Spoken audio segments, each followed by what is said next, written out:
Fala galera, começando aqui mais um Rcast, o Rcast de número 84. E hoje é um Rcast especial, pois hoje é feriado, feriado de Tiradentes.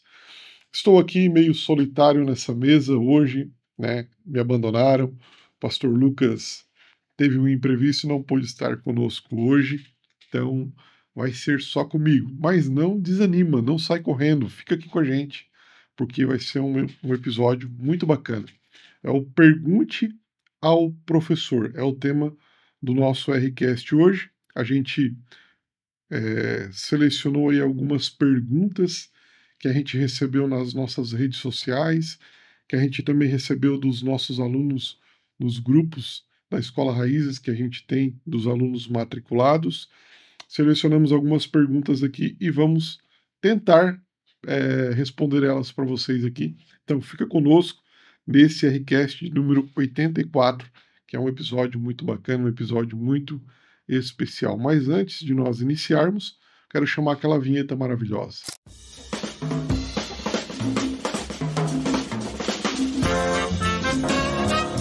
Mais um Rcast no ar, aonde se criam raízes, mas não se cortam as asas. Então, voltando aqui, depois dessa vinheta maravilhosa, eu quero começar esse Rcast do Pergunte ao Professor. Esse é o nosso quadro onde a gente tira dúvidas da galera, das redes sociais e dos nossos alunos. Antes de começarmos, eu queria te pedir um favorzaço. Se inscreve no nosso canal se você não é inscrito, comenta aí no chat, comenta aí depois nos comentários do vídeo, dá um curte, compartilha esse vídeo com mais pessoas, joga lá no grupo da família que só tem briga, joga esse Rcast lá que talvez vai trazer paz para tua família, para os teus amigos. Então ajude a divulgar a palavra de Deus, a palavra que tem vida.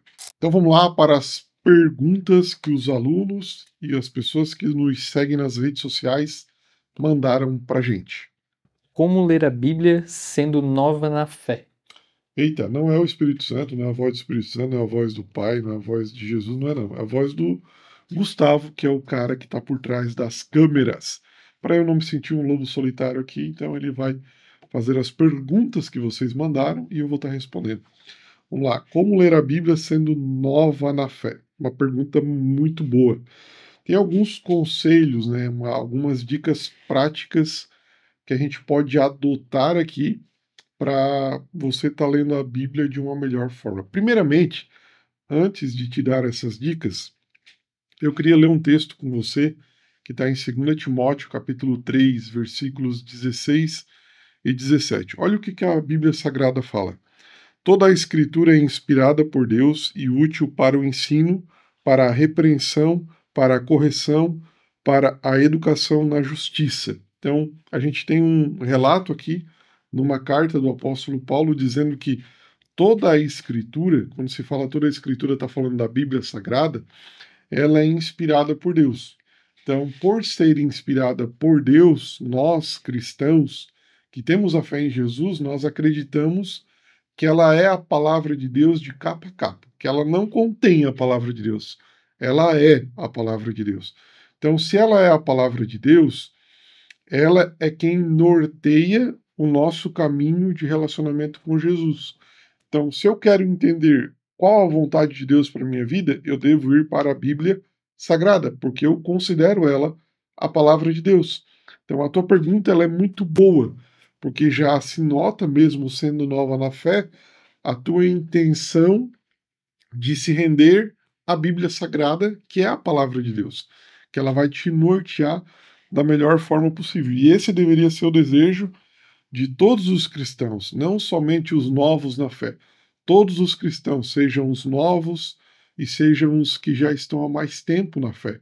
A gente deveria adotar essa característica de sermos leitores assíduos da palavra de Deus. Pessoas que se dedicam a ler a Bíblia Sagrada, porque, sendo ela a palavra de Deus, nós deveríamos ter mais reverência, mais cuidado em manter uma rotina diária de leitura da Bíblia. Dito isso, agora eu vou te falar algumas dicas, algumas práticas que você pode adotar que vão melhorar a sua leitura da Bíblia. Meu primeiro conselho para você seria começar pelos evangelhos. Não começa pelo Antigo Testamento. O Antigo Testamento tem a história de um povo chamado povo de Israel, tem a história da criação. É palavra de Deus também? É. Mas quando você começa a ler o Novo Testamento primeiro, você vai ter uma compreensão melhor do que o Antigo Testamento quer te falar sobre determinados assuntos. Então, meu conselho seria para você o quê? Começa pelos evangelhos. Quais são os evangelhos? Indicaria você começar pelo Evangelho de João, depois pelo Evangelho de Marcos, depois pelo Evangelho de Lucas e depois pelo Evangelho de Mateus. Esses são os 4 evangelhos que tem no Novo Testamento, é a metade da Bíblia para frente. Então você leria esses 4 evangelhos que falam do quê, Tiago? Falam a respeito da vida, do ministério de Jesus e da escolha dele para que a palavra de Deus prosseguisse depois da sua morte e ressurreição. Então esse seria o meu conselho. Comece pelos evangelhos, depois você vai e leia o Atos dos Apóstolos, que é a história da igreja. Você pode também ir intercalando com salmos, que são orações e louvores. Pode ler também, nesse meio termo, os provérbios, e vai encaixando, depois de ler os apóstolos, Atos dos Apóstolos, vai encaixando as cartas dos apóstolos. Romanos, Éfeso, Coríntios, Timóteo, são cartas de conselhos práticos para o seu dia a dia. É importante também usar índice e marcadores para localizar os livros. Às vezes você não tem muita noção, né? Fala um livro, você não sabe se está no Novo Testamento, no Antigo Testamento. Não tenha vergonha de usar o índice. Vai lá, a numeração da página, até você ter uma intimidade com a Bíblia Sagrada para que você tenha uma maior facilidade de encontrar os textos, os livros e tudo mais. Importante também tenha uma Bíblia de fácil leitura. Eu indicaria para você 3 versões, tá? Primeiramente, a NVI, que é a nova versão internacional, a NAA, nova Almeida atualizada, e a NVT, nova versão transformadora. São 3 versões que são bem atualizadas, com uma dinâmica muito boa na escrita. Ela vai usar, essas 3 versões vão usar termos atualizados e contextualizados com a nossa época. Então, evite versões mais antigas. Porque quando você vai para uma versão mais antiga, você vai ter que fazer o quê? Pegar um dicionário bíblico para, em certos termos, você consultar no dicionário bíblico para então ter o significado. Essas 3 versões que eu te indiquei já tem um trabalho feito na própria tradução de usar termos mais atuais. Isso vai facilitar a sua leitura. Pega um caderno, anota o que você vai lendo, escrevendo, volta, repete a leitura. Nunca pare de ler o mesmo texto. Né? Você lê o Evangelho de Mateus, daqui 2 meses você lê ele de novo, daqui 4 meses você lê ele de novo, e vai lendo repetidas vezes. Isso vai fazer com que a sua memória grave mais conteúdo a respeito da Bíblia Sagrada. E o mais importante, orar antes de ler. É importante que você faça a sua leitura da Bíblia acompanhado da oração. E se puder jejuar, jejue, melhor ainda. O jejum, ele aumenta o nosso poder de concentração. A nossa mente fica mais limpa para absorver aquilo que Deus quer falar conosco por meio da sua palavra. Então, esses são alguns conselhos práticos que eu te daria para você que está iniciando, né, a sua leitura bíblica. Eu acredito que esses passos aqui vão te ajudar a ter uma leitura mais eficaz da Bíblia Sagrada. Próxima pergunta. Tiago, Jesus realmente voltará? Eita, essa pergunta é maravilhosa, hein? De cara eu já te respondo que sim. Jesus, ele há de retornar um dia. Mas Jesus já não veio? Veio, realmente.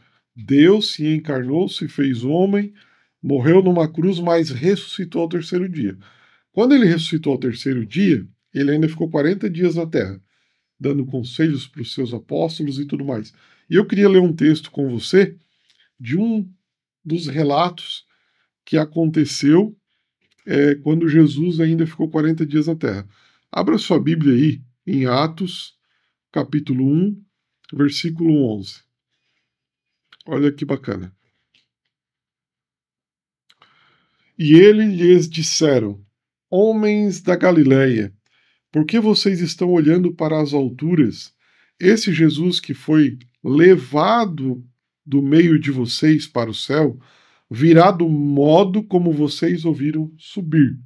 Então a gente tem um relato aqui em Atos dos Apóstolos, que é o acontecimento da ascensão de Jesus aos céus.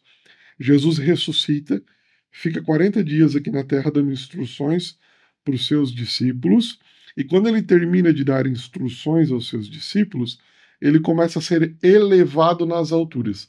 Quando ele começa a ser elevado nas alturas, aparecem 2 anjos do lado deles, de branco, vestidos de branco, e dizem o seguinte: ó, esse Jesus que vocês estão vendo subir, ele um dia há de retornar da mesma forma que vocês viram ele subir.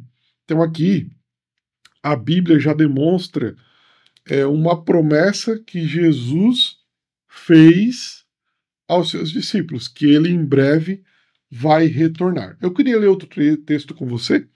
Primeira é um podcast diferente, então vai abrir a sua Bíblia aí, meu irmão. Abre a Bíblia.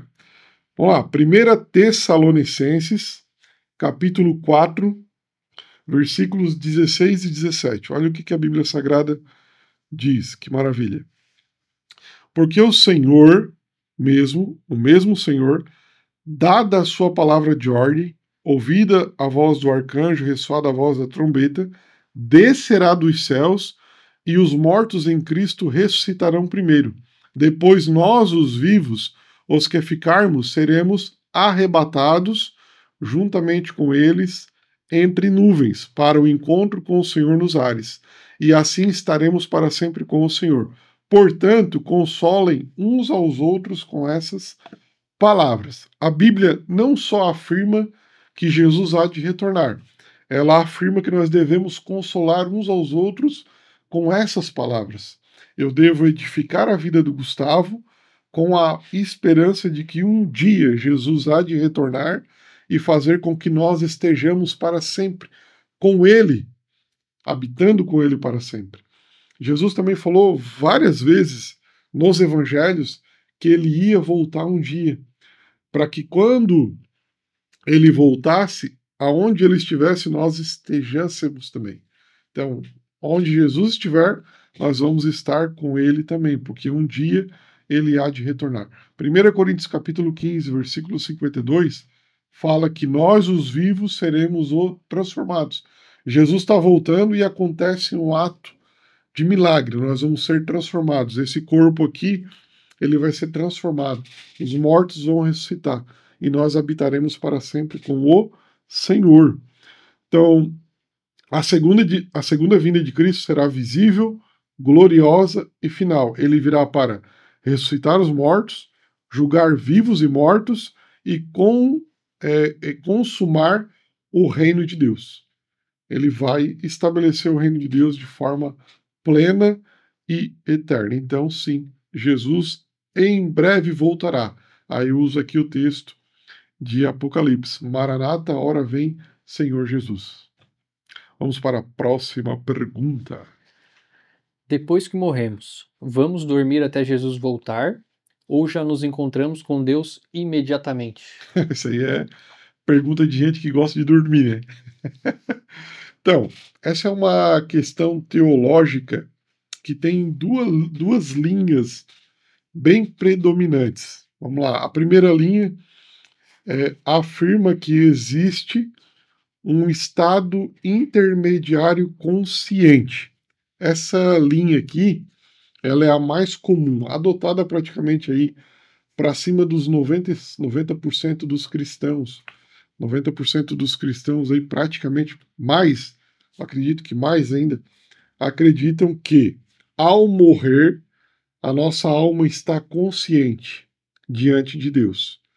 Ou ela está no paraíso, que é uma ligação que essa linha teológica faz com que Cristo disse ao ladrão que estava do lado na cruz, ó, hoje mesmo estarás comigo no paraíso. Então eles pegam essa afirmação para dizer que as pessoas que morrem em Cristo estão conscientes no paraíso. Daí eles também fazem uma ligação com a parábola do rico e do Lázaro. Morre um rico e morre um pobre chamado Lázaro. Ambos vão para uma outra dimensão, uma dimensão espiritual. E o Lázaro está no seio de Abraão e o rico está no lugar de tormento. Ambos personagens estão conscientes após a morte. Então são dois textos que eu citei aqui para vocês que corroboram essa ideia de que existe sim uma alma consciente pós-morte. Tem outro texto também de Filipenses capítulo 1, versículo 23, que Paulo afirma: partir e estar com Cristo é muito melhor, dando a ideia de que ele estaria consciente depois da morte, vendo Jesus. Essa seria meio que a recompensa de Paulo ao morrer naquele momento.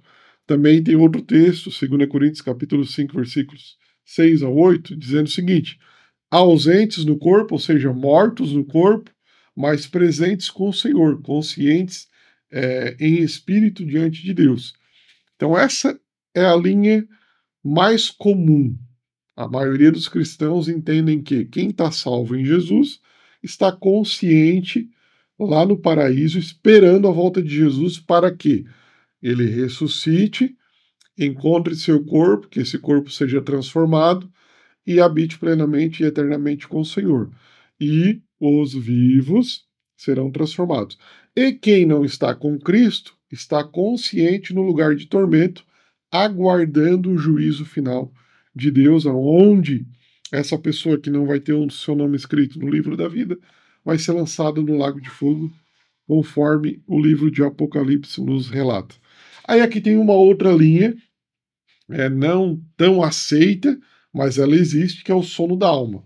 As pessoas acreditam que eu tombei, eu morri, eu vou dormir até Jesus voltar.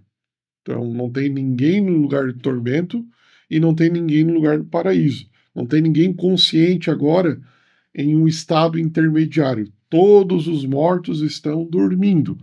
Essa seria a teoria de quem acredita no sono da alma. Eles usam textos, os que dormem em Cristo. Paulo usou várias vezes esses textos. Davi adormeceu, Atos 13:36, 1 Tessalonicenses 4:13. Mas aqui tem um adendo, tá? Mas esses textos geralmente são entendidos como uma linguagem figurada sobre a morte do corpo. E realmente, quando se usa não quero que sejais ignorantes acerca dos que dormem. Quando fala dorme aqui, está se referindo ao descanso do corpo no pó da terra. Está se referindo à morte. Mas essa linha interpreta de forma literal. Não. Se o texto está falando que dorme, é porque está dormindo. A maioria dos protestantes entende que os salvos vão imediatamente para Cristo, mas aguardam a ressurreição final para viverem corpo e alma na nova criação. Então tá, é isso aí. Uma grande massa dos evangélicos acreditam que as pessoas após a morte estão conscientes. Ou estão no paraíso, ou estão no lugar de tormento. Beleza? Próxima pergunta. Quem eram os filhos de Deus e as filhas dos homens em Gênesis 6? Essa pergunta aqui era para ter pulado.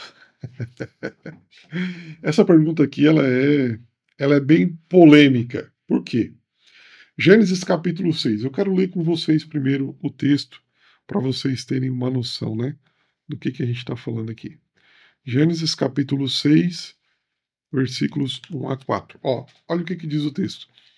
Quando as pessoas começaram a se multiplicar sobre a face da terra e tiveram filhas, os filhos de Deus viram que as filhas dos homens eram bonitas e tomaram para si mulheres, aquelas que entre todas mais lhes agradaram. Então o Senhor disse: o meu espírito não agirá para sempre no ser humano, pois este é carnal e seus dias serão 120 anos. Naquele tempo havia gigantes na terra e também depois, quando os filhos de Deus possuíram as filhas dos homens, as quais lhes deram filhos. estes foram valentes, homens de renome na antiguidade. Então, essa pergunta é sobre esse texto.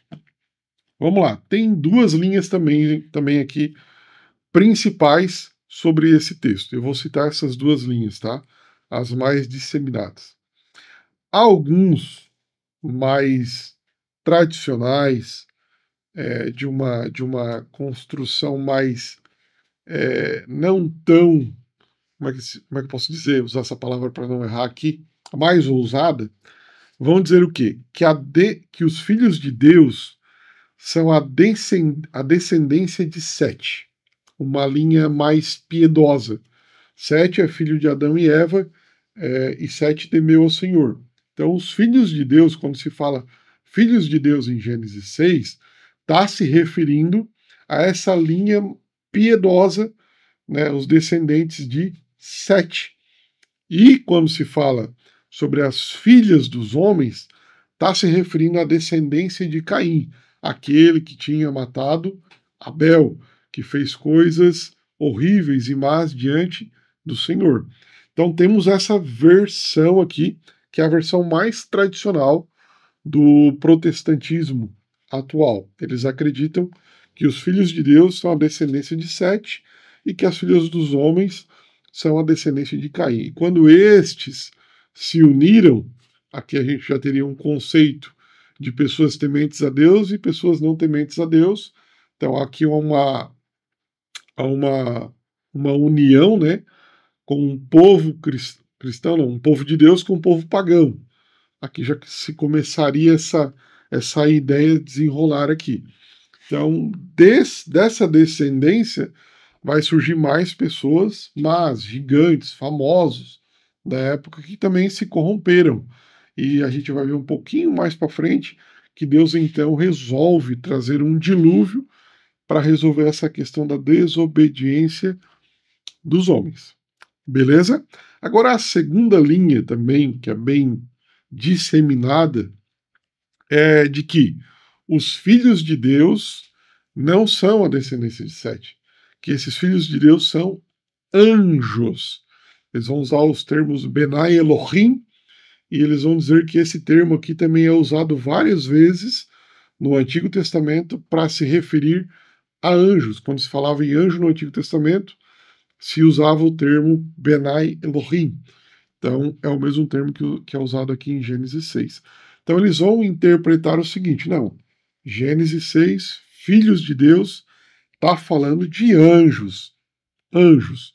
E as filhas dos homens está falando de mulheres humanas, ou seja, os anjos, que eram os guardiões lá no início da Terra, viram as filhas dos homens e se sentiram atraídos por ela, pelas mulheres, e tiveram relações sexuais com elas, que dessas relações sexuais surgiram seres humanos híbridos, metade homens e, entre aspas, metade deuses. Talvez aí por isso que surja tanta história dentro da mitologia grega, né? Dos deuses tendo relações com as humanas e desses deuses surgindo aí deuses, Percy Jackson, Hércules e tudo mais. Talvez venha daí essa ideia de mitologia grega. Por que eles se baseiam nessa questão? Porque eles vão usar o livro de Enoque. O livro de Enoque relata toda essa história. O livro de Enoque é um livro pseudepígrafe, considerado um livro apócrifo, que não foi inserido no cânon sagrado da Bíblia Sagrada. E lá no livro de Enoque tem esses relatos de que os anjos deixaram a sua postura inicial para se relacionar com as filhas dos homens, e é por isso que Deus usou o dilúvio, uma forma tão cruel de resolver esse pecado, porque a humanidade havia se corrompido de uma tal forma. E eles vão usar também textos de Judas, que vão dizer que esses anjos não são os demônios que nos atormentam hoje, que eles estão presos e tudo mais. Tem um contexto bem interessante, bem montado na Escritura Sagrada. Ambas as linhas têm bases bíblicas para respaldar o seu conceito, o seu pensamento, né? Então, existe a possibilidade de ter sido anjos mesmo, que se relacionaram com as mulheres e daí terem surgido seres famosos da época, gigantes da época, tá bom? Então essas são as duas linhas. Eu não vou poder te afirmar qual linha é a correta, porque eu estaria incorrendo aqui num erro. Tem questões na Bíblia que não tem como a gente bater um martelo, mas só tem como a gente expor para vocês as linhas de pensamentos mais coerentes. Beleza? Bora então para a próxima pergunta. Tiago, pedir batismo com fogo é pedir provações? Aqui também é uma pergunta bem controversa. Há vários debates em cima dessa pergunta aqui, porque hoje, no meio pentecostal, principalmente, usa-se essa expressão: ah, Senhor, me batiza com fogo. Mas quando se fala em batismo com fogo, as pessoas que fazem isso, elas não estão pensando em juízo, elas estão pensando em ser revestidas do poder do Espírito Santo para poderem serem capazes de anunciar o Evangelho, cumprir o propósito, cumprir o seu chamado. Então, as pessoas se baseiam nisso. Qual é o texto que as pessoas usam para se basear nisso? Está lá em Mateus capítulo 3, versículo 11. Eu vos batizo com água, é João Batista falando. Porém, vem um depois de mim que vos batizará com o Espírito Santo e com fogo. Então, as pessoas usam esse termo para associar com fogo ao batismo com o Espírito Santo.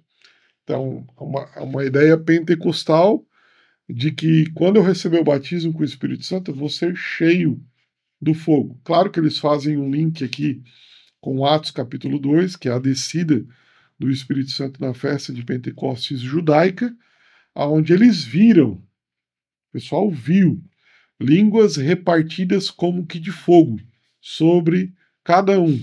E essas línguas pousavam sobre cada um. Então vamos lá, tem duas interpretações aqui, e a gente também não pode ser incoerente nessa interpretação. Por quê? As pessoas, quando pedem um batismo com fogo, se elas usarem o texto de Atos, tranquilo. Cada um viu pousar sobre si línguas repartidas como que de fogo. Então seria pedir para o revestimento de poder que o Espírito Santo viesse e capacitasse. Só que quando a gente vai para Mateus, capítulo 3, versículo 11, está falando de uma outra coisa, o com fogo aqui. Está falando de juízo. Você pega o contexto desse texto, João Batista vai falar o quê? Eis que o machado já está posto à raiz. Toda árvore que produz bom fruto, tranquilo. Mas a árvore que não produzir bom fruto será arrancada e jogada no fogo. Eis que o Senhor já está com a pá. Ele vai separar o trigo da palha. A palha ele vai jogar onde? O texto está dizendo, no fogo. E depois João Batista vai falar no Evangelho de Mateus que ele vai nos batizar com o Espírito Santo e com fogo. Então ele está fazendo referência ao quê? A árvore boa batiza com o Espírito Santo, o trigo batiza com o Espírito Santo. E quando fala sobre a palha e fala sobre a árvore que será lançada no fogo, está falando do batismo com fogo. Então a interpretação mais coerente para esse texto aqui é sim daí um batismo de juízo. Jesus vem e nos batiza com o Espírito Santo, mas também vai vir para trazer um machado na raiz. Vai separar o que é bom do que é ruim. O que é ruim ele vai lançar no fogo. Então é um batismo de juízo. Então é muito importante quando a gente pedir esse batismo com fogo, sempre pensar no fogo lá de Atos, não no fogo de Mateus capítulo 3, porque o fogo de Mateus capítulo 3, a maioria das interpretações entendem que é um batismo de juízo, de condenação, onde a palha será lançada no fogo. Beleza, meus queridos? É isso aí. Tiago, a última pergunta é essa. Como manter o foco do meu filho em Cristo se o pai, afastado, dá mau testemunho? Essa pergunta é forte, hein? Primeiramente, eu quero orar pela tua vida, minha irmã. Que o Espírito Santo te dê sabedoria, graça, paz, tranquilidade para direcionar o teu lar da melhor forma. E a gente acredita que o Espírito Santo pode fazer uma grande obra na sua vida, tá bom? Então vamos lá, vou te dar alguns conselhos bíblicos aqui que vão poder te ajudar, tá? 1 Pedro, capítulo 3, versículos 1 e 2, ele dá alguns conselhos para as mulheres santas da época que você pode adotar também para a sua vida. O bom comportamento da esposa pode ganhar o marido. Tá? Então, dentro de um contexto onde o marido não é violento, onde ele não abusa, não agride, o conselho para a mulher cristã é ter um bom comportamento, ou seja, ser luz de Jesus na sua casa. A Bíblia manda nós sermos luz do mundo, né? Mas o mundo às vezes é a nossa casa. Então, que a luz de Jesus reflita através do seu caráter para que o seu marido veja as suas boas obras e comece a glorificar o Pai que está nos céus, que é o conselho de Mateus capítulo 5, versículo 16. Assim brilhe a vossa luz diante dos homens, para que o mundo veja as suas boas obras e glorifique o Pai que está nos céus. Então, às vezes, o mundo é o nosso lar, porque tem pessoas que ainda não são cristãs dentro do nosso lar. Então, a melhor forma é ter um comportamento cristão dentro de casa. Não forçar a barra, não forçar a porta, né? Eu digo porta aqui não no sentido literal, mas figurado. Ah, vai para a igreja, tem que se arrumar, tá tudo errado. Não. Comece a agir em amor, porque ele vai ver o amor que você está desenvolvendo no seu lar e isso vai constranger ele. Eu tenho certeza absoluta. E Provérbios 22:6, que é para o teu filho daí. Instrua a criança segundo os objetivos que você tem para ela. E mesmo com o passar dos anos, não se desviará deles. Por mais que o seu marido esteja afastado e cause um desequilíbrio aqui na educação do seu filho, mantenha-se firme. Ensine a criança no caminho que deve andar, ensine os princípios bíblicos. Se você tem a oportunidade de vir num culto, traga o seu filho para vir junto com você, insira ele nesse meio que talvez o seu filho possa ser até uma ferramenta para ganhar o seu marido para Jesus, tá bom? E alguns conselhos práticos também, ó. Seja exemplo constante, sua fé prática ensinará mais que palavras. Então, ser uma mulher amorosa, constante, paciente, porque com certeza tem muitas atitudes que ele comete que você não gosta, não tirando o direito, né, da tua razão, mas o evangelho também é isso, nós darmos sempre a razão para o outro, nos humilharmos em certas situações, sempre pensando que isso pode trazer um benefício futuro e muito melhor. Ore com e por ele, né? Tenta, às vezes, posso orar por ti, ou vamos orar comigo, né? Às vezes convida ele para ir no culto, mas sempre ore pelo seu filho, com o seu filho. Aqui eu estou me referindo ao seu filho, né? Não vai convidar o seu marido para orar nesse momento que ele vai achar ruim, e talvez isso possa complicar. Estou falando aqui do seu filho, chame o seu filho para orar, né? Faça com que o seu marido veja isso. É importante que ele veja isso. Antes de colocar, não sei qual é a idade do seu filho, mas antes de colocar ele para dormir, ore com o seu filho. Comece a mostrar essas boas práticas espirituais para o seu marido perceber que você está cumprindo o seu papel de filha de Deus. E isso vai influenciar ele. Participe da comunidade cristã, né? Então seja ativa na comunidade, mas respeite também a opinião dele. Se ele não gosta muito que você venha na igreja, o conselho é que você não confronte ele em relação a isso. São tempos e estações que todo ser humano passa, são situações difíceis que a gente tem que ter sabedoria para passar por eles, tá? E converse com sabedoria, com o seu filho também. Não fale mal do seu pai, do pai dele, mas explique com amor o que a Bíblia ensina. Talvez o seu marido vai cometer algumas atitudes erradas, mas não use isso para denegrir a imagem do pai que o filho tem do pai. O pai é uma figura muito importante.